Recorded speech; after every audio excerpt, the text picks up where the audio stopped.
one and all, to the Revolutionary Wrestling Podcast prediction for Backlash. I am your King of Extreme, the one and only Phil KOE, joined by my indomitable broadcast partner, still your Revolutionary Wrestling Podcast prediction champion, for now, Tony G. By that much, even you got to admit. By that much more than you. Oh, the challenger is getting closer, and I think Backlash is going to be the one. I wasn't going to let him take it with that glorified house show that was. Sure.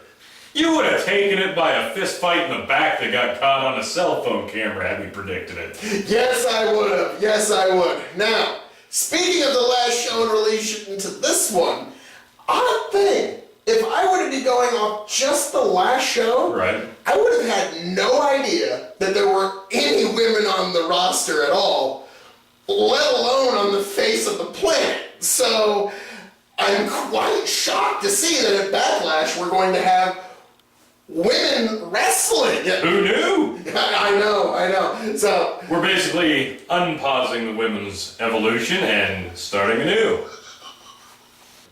Give it a little more time, ladies, but hey, you're doing great here in the West. Oh, absolutely. Yeah, absolutely. So it's unfortunate, but it is what it is. Just not going to compete on those 11 a.m. cards, I guess.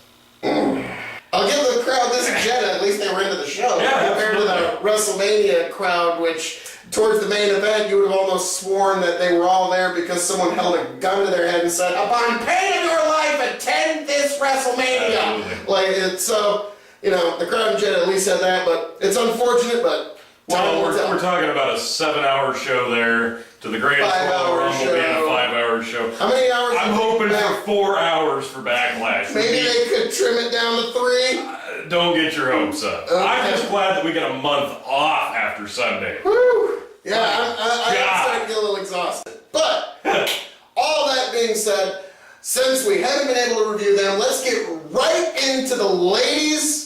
Because this is, again, you take the stage. So let's start right off with the Smackdown Women's Championship. You've got Moonwalking Carmella up against Charlotte. Woo! Flair. Yeah. Who do you got? This is... As the champion, you get first pick. This is one of those matches I kind of went back and forth on. I could see them going either way. Honestly, I'm not a big Carmella fan. I'm glad she cashed in and won the belt. It needed to happen. One of the last briefcase holders needed to.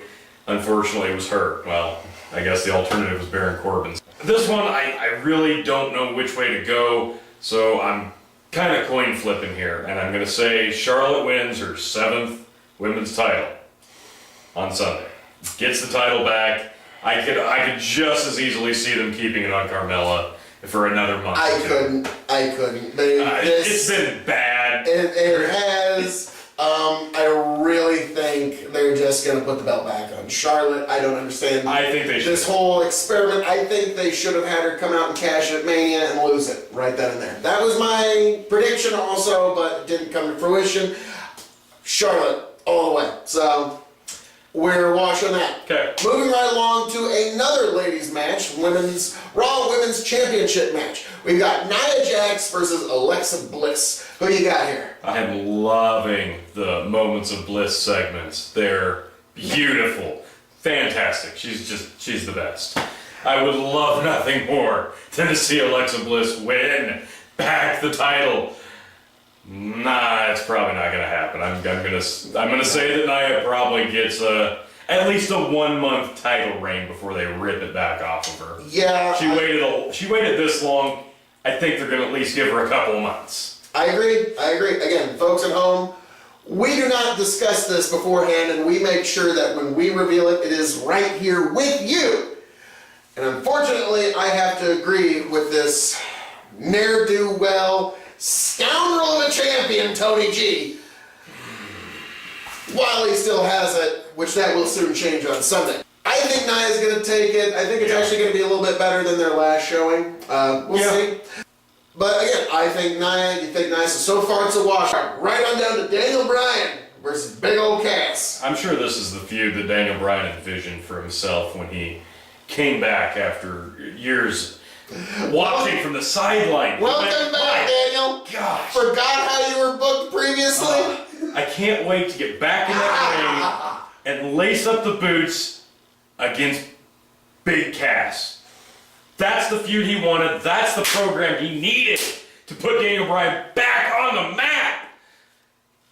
So, Big Cass versus Daniel Bryan. I'll be honest, I guess it's okay. I'm not real excited for it. I mean, I'm excited to see Daniel Bryan match again. But I think they're trying to push Big Cass, and I think the best way to do that, once he's come back from injury, put him in there with one of the best workers in the world. Do they like him that much? Do they want to push him that hard to get the win over Daniel Bryan? I don't think they do. I think they're going to keep Daniel Bryan looking strong. Daniel Bryan pulls out the win in the end. After Big Cass comes away looking pretty good. You know what? I'm going to go out on a limb here. Okay. I don't like it. I wouldn't like to see it personally. I think they're going to give Big Cass the W. I almost went with that earlier today. I think they're going to in the end, because again, Daniel, do you remember how they booked you before? What? I mean, yes, I can understand. Yeah, that's probably what's going to happen. It's going to be like 15 big boots to the face. He's going to be, might even bleed. You never know. True. It's either going to end in a schmaz, like DQ type finish, or Daniel Bryan flat back Big Cass W. But that's, and I don't, we love you, Daniel. We love you, Daniel Bryan. We love you, Bryan Danielson. If Cass gets the win, it better not be flat back. That's just bad. Flat back, I'm calling it right here. Cass gonna get flat back W over Daniel Bryan at Backlash. Moving I would along. like to see. I don't want to think about it. U.S. title. Hardy versus Orton. Well, boy, after that epic U.S. title match in Jeddah, It was almost a 0.5 star match. Almost. Way to go, Jinder. That was all you. That was all you, buddy. All you. So here's the thing. How do you get more excited about a Jeff Hardy U.S. title match since his last one was Jinder Mahal? I got it. Put him in there against the least give a shit wrestler on the roster, Randy Orton. Hey, Randy Orton's got all sorts of gumption and moxie. What are you talking about? Yeah, in 2008, not 2018.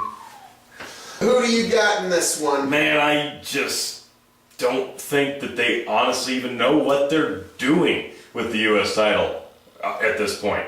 I think that they're trying to kind of implicate a TV title scenario with the belt. So they've kind of been hot-shotting the belt around, you know, Bobby Roode, to Jinder Mahal, to Randy Orton. Now it's on Jeff Hardy.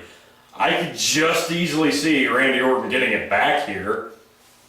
I don't know, but my gut tells me Jeff Hardy retains in a pretty good match. I think the two are going to put on a really good match overall, even if Randy Orton's only giving half a shit. I've been thinking about this long and hard, and Jeff is a great U.S. champion. He's a great draw. He's going to do great things where he is.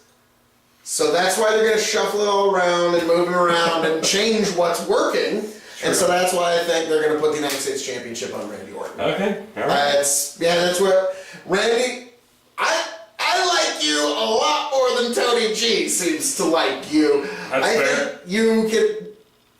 Yeah, that is fair. I think you could do some good things with the belt. Tough one. This next match, it's going to be Kevin Owens and Sami Zayn taking on Braun and Lashley. Brock or Lashley. Yeah. Yeah, so that's... Man. So, who you got in this one, Tony? This is going to be a tough one. I want to note this.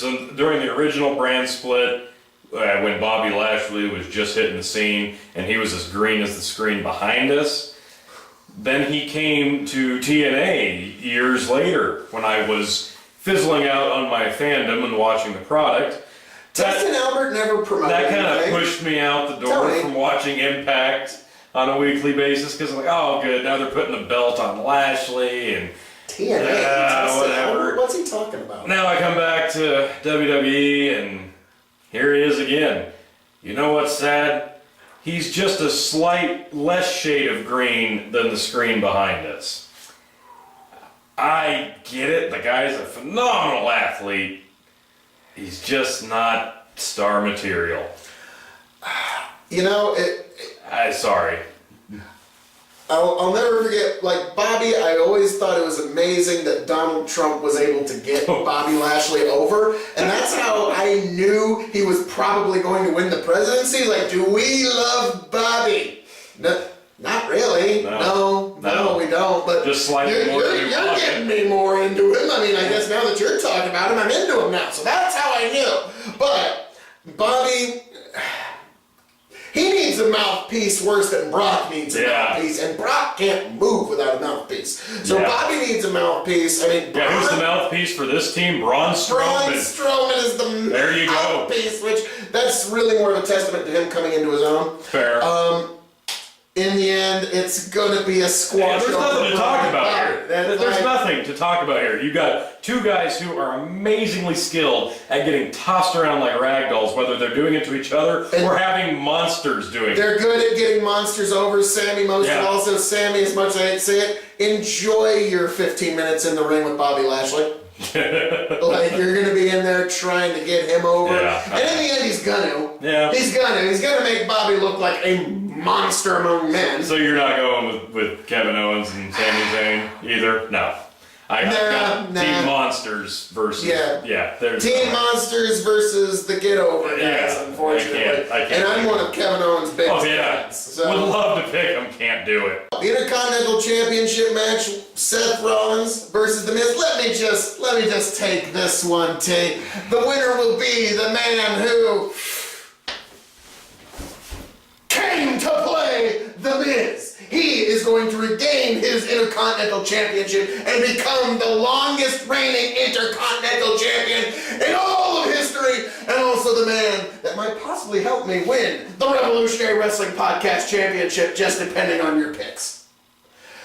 Whew, okay, I got all that out. You're up now. He would tie Chris Jericho's title reign. I think is it 9? I will have to look that up. Let us know in the comments section, folks. So you're sticking firm. Sticking firm with the man who came to play The Miz. After he just let you down at the Greatest Royal Rumble. You know... After I told you verbatim, it's not going to be The Miz. What belt changed hands at the Greatest Royal Rumble?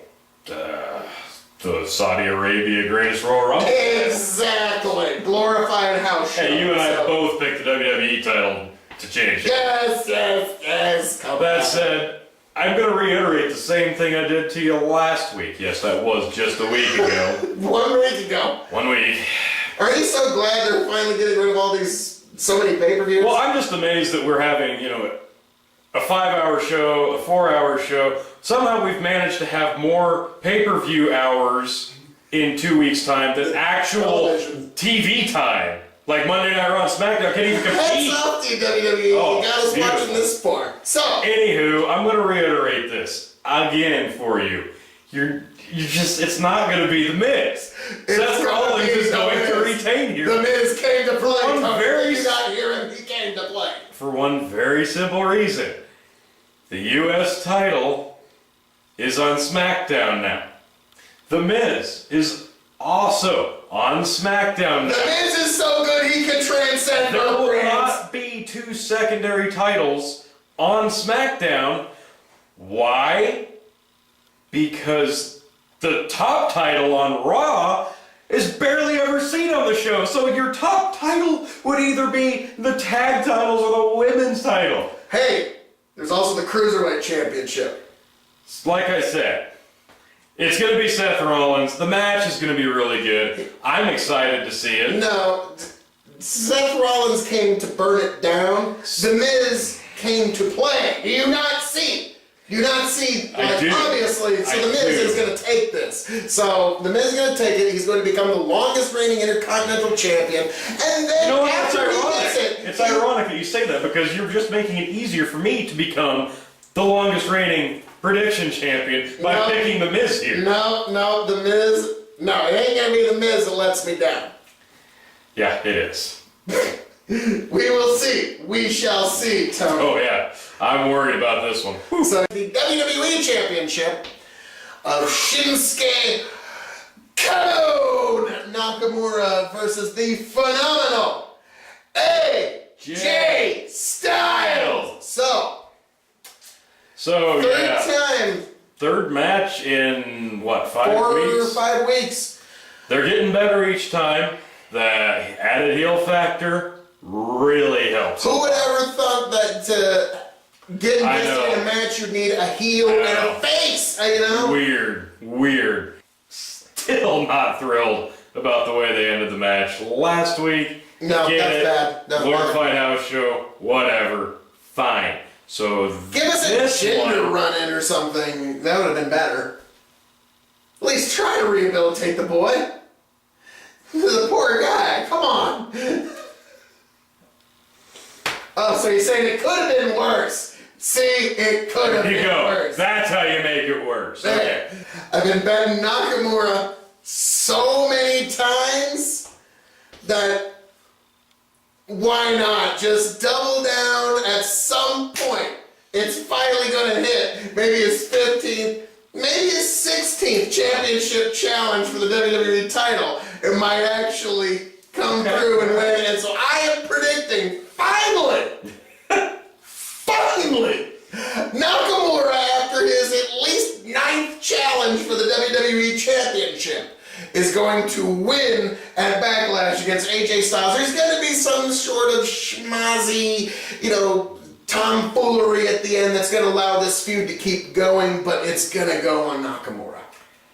This morning I was right there with you. Oh no. And then I thought about it a little bit, and I just, for some unknown reason, beknownst to myself, have this gut feeling that AJ Styles is going to retain again. I don't know why, but here's how I envision it. Nakamura goes for that low blow towards the end of the match one more time. And when he does, oh no, his arm's hurt. Styles pulls out the cup. Hell, he can blast him in the forehead with it. Whatever. He ain't Road Dogg. That's happening. Shinsuke goes for the low blow, hits the nut cup, hurts his arm. He's probably not going to whack him in the head. Probably not. AJ hits the phenomenal forearm and maybe even the Styles Clash, whatever. Then he retains. I can see it. You know why? Because for one beautiful moment on the Go Home Smackdown show, since Roman's on Raw and Joe's on Smackdown, they had to have Joe come out and argue with AJ Styles. And when he did, that crowd lit up like the 4th of July because you had two of the best talents from TNA who feuded forever and ever against each other, feuding once again in a WWE segment. And I truly think that after Nakamura fails for a 3rd time, Samoa Joe enters the title picture against AJ Styles. So again, I like AJ to retain. Again, I gotta disagree. The fact that they apparently had some feud at Test and Albert's indie show years ago or something like that, that's neither here nor there. Nobody saw that other than the 14 people at that carnival. So, what will undoubtedly be the main event. Well, it has to be.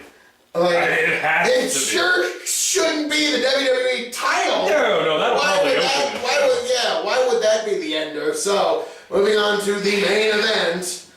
Roman Reigns versus Samoa Joe. That young upstart from NXT. Yeah. We have the battle of the big Samoans. One's over, one's not. Who can take it all? One's related to The Rock, one's not. That's also might be factored into the decision there. So, being you're the champion, I'll give you the floor on this one. Well, here's the thing. We know they love Roman in the back. Don't they? They do. And after having to suffer 2 pretty big losses back to back, I think they are probably pitying Roman a little bit right now. I think they want to give him that feel-good win that he craves so very much. It's gonna be Roman Reigns. It's gonna be Roman Reigns. LOL, you know it's true. Roman wins. Sorry, Joe. Yeah, it's unfortunate. It's gonna be a good back and forth match, but yeah. I think in the end, the victor is going to be Samoa Joe via Kinshasa. Or no, what's his finishing move? The Kikita clutch. There we go. Sorry, no, he's gonna finish him with. No, I'm kidding. Of course, it's gonna be Roman with the spear. There you go. Sorry, no, he's gonna finish him with Nakamura's finisher. Boy, you're really going out on a limb there. Hell, that'd be a hell of a finish. I like to see it. Samoa Joe Throwing all that bottom. gets that big knee. Oh, that'd be great. Yeah, the Kikita clutch. I predict he's gonna hit that at least 3 times. Absolutely. Gonna hit. Would we like to make some extra credit on how many Superman spears or God. No, here's the thing. sleeper hold? Samoa Joe can actually work a match, so you don't have to fall back on 5 total moves in the match, repeating themselves over and over. Samoa Joe, Brock Lesnar, Great Balls of Fire. Well, Yeah. said Brock Anyway, Lesnar. so it's What were you gonna do against Brock Lesnar? 3 sleeper holds from Samoa Joe in this fight. I'm guessing 4 Superman punches, and they're gonna keep it down to only 3 spears, not counting any spears that go through any barricades. I'm gonna say 3 Supermans and 2 spears. Not 3 spears at least. I'm saying it's gonna be 3 spears. So, would you? Okay, so it's 2 spears to 3 spears. Would you like to make that the extra credit? Hell no. Because we both have Hell only no. like 7, Yeah, probably. so it won't matter. But so see, the champion is ducking challenges from the challenger. I am clipping at the heels, and this is gonna be the one. It's gonna be the Miz, and it's gonna be Orton, and it's gonna be Cass that give it to me. I hope they do give it to you. All night long. Walked right into that, folks. But what I will also walk into is the Revolutionary Wrestling Podcast Championships. Glory this Sunday at Backlash. Join us. I am your soon-to-be Revolutionary Wrestling Podcast Champion and your King of Extreme, Phil KOE, signing off with my indomitable broadcast partner. Maybe we should make like an Intercontinental title for you to carry around. Because the belt's staying right here on Tony G's shoulder. We'll see you Sunday, folks. See you, folks.